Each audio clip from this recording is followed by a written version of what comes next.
أعوذ بالله من الشيطان الرجيم بسم الله الرحمن الرحيم وإذ قالوا اللهم إن كان هذا هو الحق من عندك فأمطر علينا حجارة من السماء أو ائتنا بعذاب أليم۔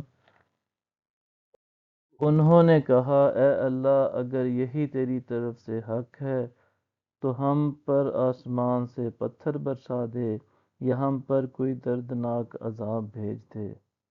وما كان الله ليعذبهم وأنت فيهم وما كان الله معذبهم وهم يستغفرون۔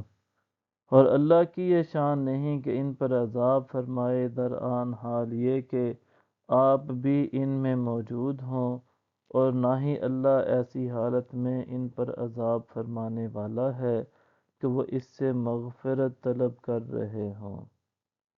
وما لهم ألا يعذبهم الله وهم يصدون عن المسجد الحرام وما كانوا أولياء إن أولياؤه إلا المتقون ولكن أكثرهم لا يعلمون۔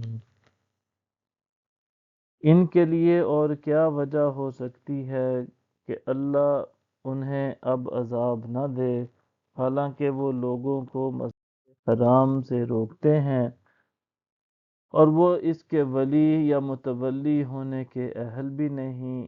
اس کے اولیاء تو صرف پرہیزگار ہوتے ہیں، مگر ان میں سے اکثر اس حقیقت کو جانتے ہی نہیں۔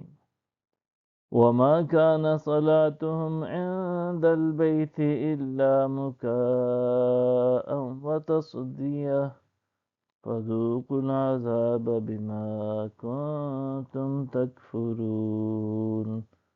اور بیت اللہ کے پاس ان کی نماز سیٹیاں اور تالیاں بجانے کے سوا کچھ بھی نہیں ہے، سو تم عذاب کا مزہ چکھو اس وجہ سے کہ تم کفر کیا کرتے تھے۔